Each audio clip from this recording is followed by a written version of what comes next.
आप सब लोग जानते ही हैं कि इंडिया एक एग्रेरियन इकोनॉमी है, जहां आज भी 50% लोग एग्रीकल्चर और उससे जुड़ी एक्टिविटीज के ऊपर ही अपनी लाइवलीहुड के लिए डिपेंडेंट हैं। और एक सेक्टर है जहां साइंस मीट्स सॉइल। ये सेक्टर हमारी एग्रीकल्चर इंडस्ट्री में इनोवेशन ला रहा है। मैं बात कर रही हूँ एग्रोकेमिकल सेक्टर की, जो कि एक्सपेक्टेड है कि 2029 तक आते आते इसका मार्केट साइज ऑलमोस्ट $37 मिलियन का बन सकता है। माइंड यू, 2022 में इसका साइज लगभग 30 मिलियन यूएसडी का था और आज इस सेक्टर को लेकर काफी बज़ है। One area of the market is increasingly outperforming is chemical space. The opinion on the street is divided. Agrochemical, specialty chemical. Look at Aarti 1 month chart or SRF 1 month chart. You would see sharp rebound from lows. In fact, UPL is now announcing a rights issue in order to raise shareholding of promoters. So the street is kind of divided right now whether it's early to get into specialty chem, agrochem, etc. or it is the right time, because 1 or 2 quarters far out you would see improvement in margins and you will also see kind of destocking actually peaking out. हमारे special sector analysis video में आपका स्वागत है। आज हम cover करेंगे पहला, agrochemical sector के की मैक्रो और ग्रोथ इंडिकेटर्स। दूसरा, इस सेक्टर का कंपेटिटिव लैंडस्केप। तीसरा, इसके लीडिंग प्लेयर्स के परफॉर्मेंस के कुछ इंपॉर्टेंट पैरामीटर्स पे इनको रैंक करेंगे। चौथा, इस सेक्टर के सामने आ रहे चैलेंजेस और रिस्क की भी बात करेंगे। चलिए तो शुरू करते हैं आज का वीडियो।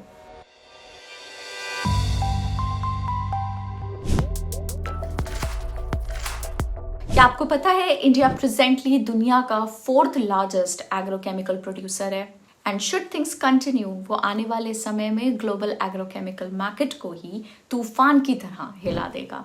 इसके पीछे के की रीजंस को एक्सप्लोर करने से पहले ये तो समझ लें कि एग्रोकेमिकल एग्जैक्टली है क्या। एग्रोकेमिकल क्रॉप्स को इंसेक्ट्स, डिजीजेस और वीड्स के ग्रोथ से प्रोटेक्ट करने के लिए डिजाइन करे गए हैं। ध्यान रहे, ये फर्टिलाइजर्स को एक्सक्लूड करते हैं। एग्रोकेमिकल्स को रेकमेंडेड डोजेस के अनुसार डाइल्यूट करा जाता है और फिर सीड, सॉइल, इरिगेशन, वाटर या क्रॉप्स पर डायरेक्टली अप्लाई करा जाता है।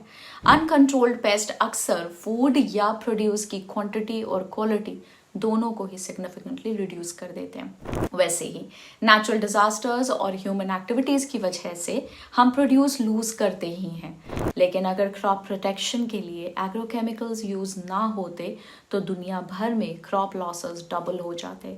जैसा कि आप देख सकते हैं, वीड्स, इंसेक्ट्स और डिजीजेस के कारण ही इंडिया में 88% यील्ड लॉस हो जाता है।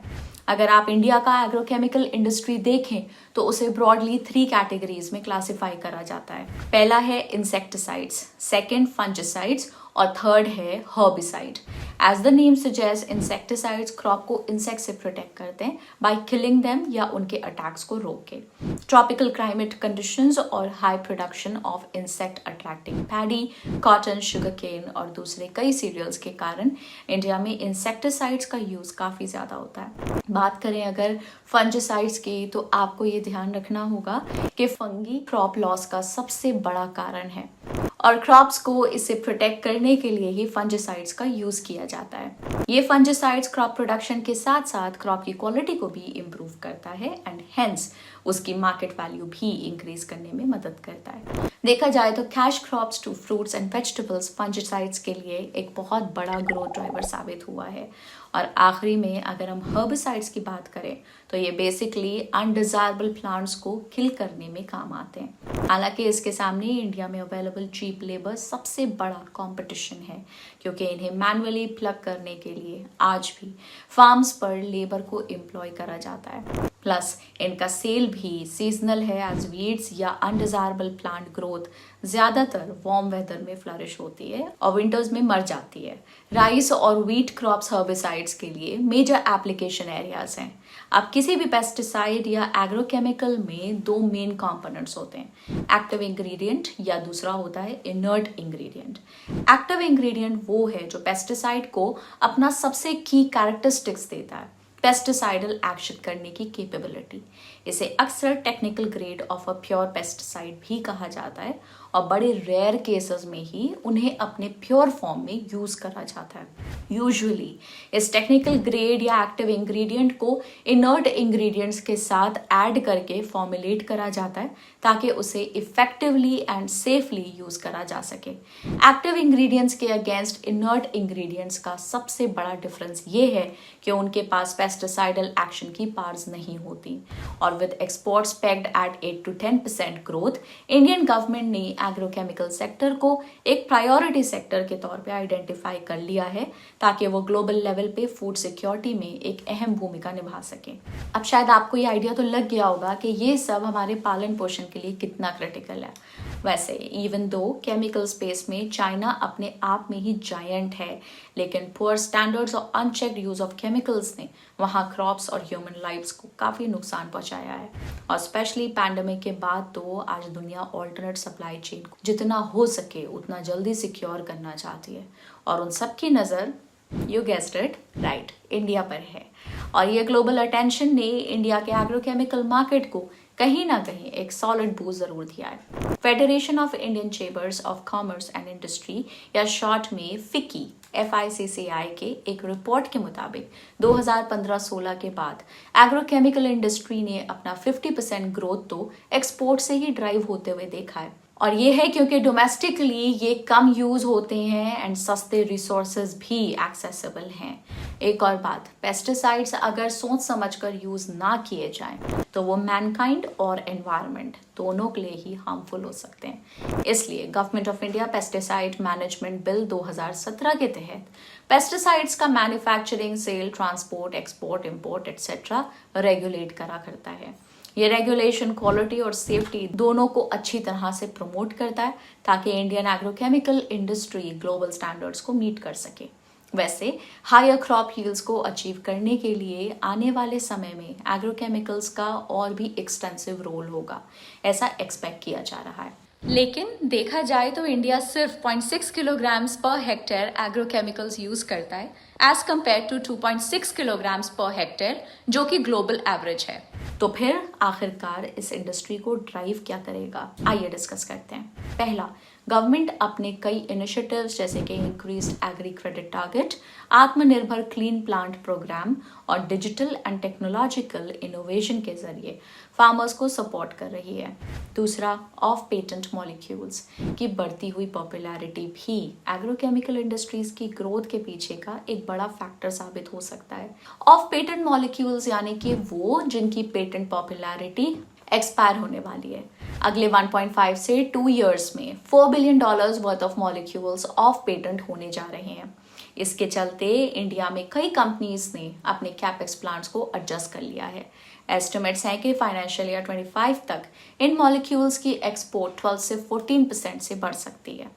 तीसरा, इंडिया का डाइवर्स जियोग्राफी, इससे कई तरीके के फ्रूट्स और वेजिटेबल्स प्रोड्यूस हो सकते हैं। इंडिया आज दुनिया का second largest fruits and vegetable producer है। ऊपर से हम देख रहे हैं कि हॉर्टिकल्चर का प्रोडक्शन ग्रीन्स की प्रोडक्शन से ज्यादा है, इसलिए एग्रोकेमिकल स्पेशली फंजिसाइड्स का डिमांड तेजी से ग्रो होने के चांसेस हैं। चौथा, इरेटिक क्लाइमेटिक कंडीशंस और बढ़ते पेस्ट अटैक्स, इससे एग्रोकेमिकल इंडस्ट्री की ग्रोथ और बढ़ेगी। प्लस रैपिड अर्बनाइजेशन की वजह से लैंड की अवेलेबिलिटी कम होगी। इस वजह से यील्ड पर हेक्टेयर को इंक्रीज करने के लिए फार्मर्स पे प्रेशर बढ़ेगा और यील्ड को इंक्रीज करने के लिए फार्म प्रोडक्टिविटी एनहांसर्स जैसे कि एग्रोकेमिकल्स का रोल और भी इम्पोर्टेंट होता जाएगा। बट अगर थिंग्स वर सो रोजी और एग्रोकेमिकल का रोल इंडिया की इकोनॉमी के लिए इतना ही इम्पोर्टेंट रोल प्ले कर रहा था, तो पिछले 1-2 साल इंडस्ट्री के लिए इतने टर्बुलेंट क्यों रहे हैं? देखिए, इंडियन एग्रोकेमिकल इंडस्ट्री की टॉप लाइन ने फाइनेंशियल ईयर 22 तक डिसेंट ग्रोथ एक्सपीरियंस करी थी, एक्सेप्ट द कोविड-19 ईयर ऑफ कोर्स। और ये growth robust domestic demand, improving exports, adequate budgets for fertilizer subsidy and normal monsoon जैसे साउंड फंडामेंटल से बैक थी। हालांकि फाइनेंशियल ईयर 23 में हमने देखा कि ये ग्रोथ सीधा 21% से 13% तक आकर स्लो हो गई।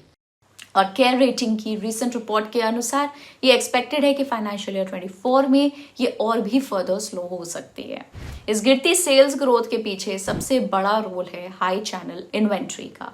चैनल इन्वेंट्री का मतलब है कि कंपनी ने प्रोडक्ट बना तो लिया है लेकिन वो मार्केट में बिक नहीं रहा, और यही कंडीशन इंडिया की एग्रोकेमिकल इंडस्ट्री की भी थी, जहां स्लो डिमांड के कारण चैनल इन्वेंट्री बढ़ती चली गई और इसी की वजह से उन्हें कंटिन्यूअस प्राइस रिडक्शंस करनी पड़ रही हैं, जिसका इम्पैक्ट हम इन एग्रोकेमिकल कंपनीज के मार्जिन्स और बॉटम लाइन पे देख सकते हैं। फाइनेंशियल ईयर 21 एंड 22 में हेल्थी 14 से 15% ऑपरेटिंग मार्जिन्स के साथ एग्रोकेमिकल इंडस्ट्री की हेल्थ काफ़ी स्ट्रॉन्ग थी, लेकिन जैसा कि हमने बताया price reductions and high channel inventory ने फाइनेंशियल ईयर 23 में कंपनीज की ऑपरेटिंग प्रॉफिट मार्जिन पे डाउनवर्ड प्रेशर जरूर डाला है और एक्सपेक्टेड है कि फाइनेंशियल ईयर 24 में ये और भी स्लो जा सकता है, about 11%। Plus decline in prices के साथ साथ चाइनीज प्रोडक्ट से कंपटीशन और इरेगुलर रेंज ने कंपनीज के बिजनेस और फाइनेंशियल्स दोनों पर ही स्ट्रेस डाला है। बट जैसा कि हमने पहले बताया, कई मॉलिक्यूल्स ऑफ पेटेंट होने जा रहे हैं और इंडस्ट्री के long term growth prospects intact हैं, और ये है इनकी बदौलत। Strong domestic demand, improving export demand due to China Plus One policy, adequate government policy support और competitive cost structure। तो नियर टर्म में challenges हैं, लेकिन मार्केट की फ्यूचर अपॉर्चुनिटी को सेंस करते हुए इंडियन एग्रोकेमिकल ने साइजेबल कैपेक्स प्लान अंडरटेक किया है। तो अब देखते हैं इस इंडस्ट्री के प्लेयर्स किस तरह से प्लेस्ड हैं आने वाली अपॉर्चुनिटीज को सीज करने के लिए। इस वीडियो के लिए हमने top 8 bye market cap listed agrochemicals को वेरियस पैरामीटर्स के ऊपर कंपेयर किया है, और ताकि हम आपको एक क्वांटिटेटिव पिक्चर दिखा सकें, हम इन एग्रोकेमिकल कंपनीज को हर एक पैरामीटर पे उनकी रैंकिंग के मुताबिक पॉइंट्स देंगे और आखिर में हम टेबल के थ्रू उनकी ओवरऑल परफॉर्मेंस को समराइज करेंगे। यानी कि अगर कोई एग्रोकेमिकल कंपनीज एक पैरामीटर में सबसे बेस्ट हैं तो उन्हें 8 पॉइंट्स मिलेंगे, और जो सबसे लास्ट रैंक है उसे 1 पॉइंट मिलेगा। ये स्कोरिंग हम 8 कंपनीज के लिए सभी पैरामीटर्स पे करेंगे और फिर लास्ट में टोटल पॉइंट्स के हिसाब से रैंक करेंगे। क्लियर है? कमेंट्स में लिखिए यस क्लियर है। तो शुरू करें। R&D as a percentage of sales. जैसा कि आप देख सकते हैं, PI industries R&D followed by Bayer crop sciences पर सबसे ज्यादा स्पेंड करते हैं, और शारदा क्रॉप केम जिसके पास खुद की R&D फैसिलिटी नहीं है वो 0% स्पेंड करती है रिसर्च एंड डेवलपमेंट पे। R&D एग्रोकेमिकल कंपनीज के लिए एक पिलर है जिसके ऊपर वो अपने products and in turn sales को ग्रो करते हैं। On the basis of this हम PI इंडस्ट्रीज इस पैरामीटर पे फर्स्ट रैंक करती हैं, बेयर क्रॉप साइंसेस सेकंड और शारदा क्रॉप केम लास्ट। अगर इस पैरामीटर पे हमारे फ्रेमवर्क पे स्कोर करना हो तो PI इंडस्ट्रीज को 8 पॉइंट्स मिलेंगे, बेयर को 7 पॉइंट्स और शारदा को 1। Operating margins. नेक्स्ट हम इवैल्यूएट करते हैं ऑपरेटिंग मार्जिन्स। ऑपरेटिंग मार्जिन्स किसी भी केमिकल कंपनी के लिए इंपॉर्टेंट वेरिएबल हो जाता है कंपनीज को इवैल्यूएट करने के लिए, एज ये उनकी एफिशिएंसीज को हाईलाइट करता है। PI इंडस्ट्रीज बाकी सातों कंपनीज के अगेंस्ट बेटर है in terms of operating margins, followed by Bayer crop science limited. और ओवरऑल देखें तो रैलिस इंडिया के सबसे कम मार्जिन्स हैं अमंग अदर प्लेयर्स। तो अगर हम ये फाइनेंशियल ईयर 23 में क्लॉक करें ऑपरेटिंग मार्जिन्स के पैरामीटर पे इनको स्कोर करना हो तो PI इंडस्ट्रीज को 8 पॉइंट्स मिलते हैं, बेयर को 7 पॉइंट्स और रैलिस इंडिया को 1। Inventory days. नेक्स्ट अगर हम फाइनेंशियल ईयर 23 स्पेसिफिक कुछ दूसरे की मेट्रिक्स जैसे कि इन्वेंट्री डेज पे नजर डालें तो हमें पता चलता है कि धनुका एग्रोटेक के सबसे कम इन्वेंट्री डेज हैं, फॉलोड बाय PI इंडस्ट्रीज और बेयर के सबसे ज्यादा। हमने कुछ ही देर पहले हाई चैनल इन्वेंट्री और सीजनैलिटी की बात की थी, राइट? ये मैट्रिक उसी की वजह से हम कंसिडर कर रहे हैं। एज यूजुअल अब इनको पॉइंट्स भी दे देते हैं।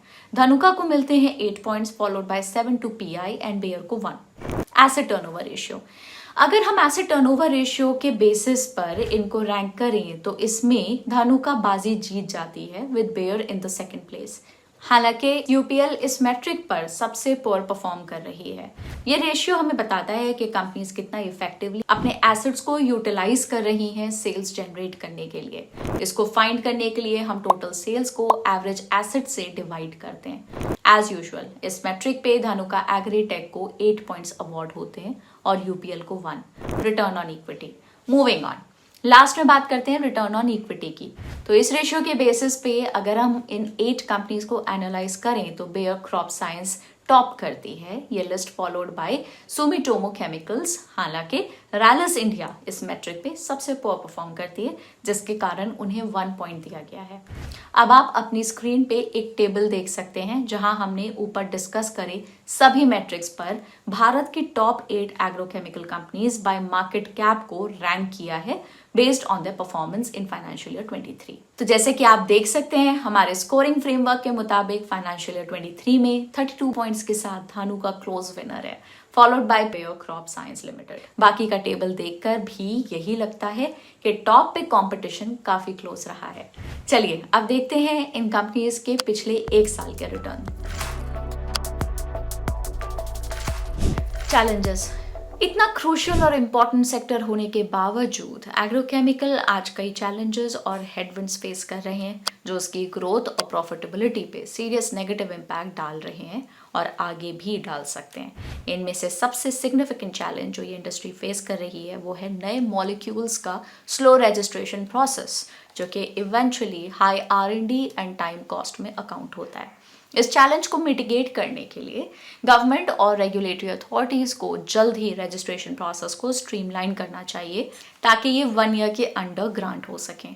दूसरा इशू जो ये सेक्टर फेस कर रहा है वो है increasing cost of raw materials. India nearly 50% of its technical grade या एक्टिव इंग्रेडिएंट्स चाइना से इंपोर्ट करता है और वैसे ही सीजनल डिमांड की वजह से ये high input cost eventually high cost inventory के फॉर्म में भी कंपनीज के मार्जिन्स पे प्रेशर क्रिएट करते हैं। एक और चैलेंज जो ये इंडस्ट्री फेस कर रही है वो है कि इंडिया में फॉर्मुलेशंस और एक्टिव इंग्रेडिएंट्स के लिए कॉन्ट्रैक्ट मैन्युफैक्चरिंग ऑप्शंस कम हैं। अगर और भी कंपनीज इसके सपोर्ट में खड़ी हो जाएं और एक इकोसिस्टम बन जाए जहां देश की एग्रोकेमिकल कंपनीज मॉलिक्यूल डिस्कवरी पे फोकस करें और उसे मार्केट करें और at the same time manufacturing वाला रोल इन कॉन्ट्रैक्ट मैन्युफैक्चरिंग कंपनीज को आउटसोर्स कर सकें। और तो और पेस्टिसाइड्स को ठीक से हैंडल करना और उसकी सेफ्टी भी एक सिग्निफिकेंट कंसर्न है। प्रोडक्शन के दौरान poor handling by local companies and users जैसे कि फार्मर्स और क्रॉप्स दोनों के लिए ही हानिकारक हो सकते हैं। अनडाउटेडली एग्रोकेमिकल्स ना सिर्फ देश के एग्रीकल्चर के लिए वाइटल है पर उसकी इकोनॉमी के लिए भी ये बहुत ही इंपॉर्टेंट सेक्टर है। देश के एग्रीकल्चरल ग्रोथ स्टोरी में ये सेक्टर एक की रोल तो निभा रहा है, लेकिन इस सेक्टर में रिफॉर्म्स के साथ साथ इनोवेशन इन टेक्नोलॉजी की भी आवश्यकता है। तभी जाके हमारा देश एक एग्रीकल्चरल और इकोनॉमिक पावर के तौर पर भी ज़्यादा निखर कर उभर सकता है। एनीवे, देखते हैं आगे आगे होता क्या है। ये थी कहानी एग्रोकेमिकल इंडस्ट्री की। क्या आपके पास कोई एग्रोकेमिकल कंपनी का शेयर है? अगर हाँ तो उस कंपनी ने आपको कितने % रिटर्न्स दिए हैं अभी तक? कमेंट्स में ज़रूर बताइए। क्या आपको पता है हम ग्रो के इंस्टाग्राम और फेसबुक हैंडल्स पे भी स्टॉक मार्केट और इन्वेस्टिंग से रिलेटेड ढेर सारा इंटरेस्टिंग कंटेंट पोस्ट करते हैं। अगर आप वो मिस नहीं करना चाहते तो अभी ग्रो को इंस्टाग्राम और फेसबुक पे भी फॉलो करिए। हम आपको याद दिला दें कि वीडियो सिर्फ एजुकेशनल पर्पस के लिए है और किसी भी तरह की कोई बाय या सेल रिकमेंडेशन नहीं है। मार्केट के बारे में लेटेस्ट अपडेट्स के लिए ग्रो के चैनल को सब्सक्राइब करना ना भूलें। Bye bye.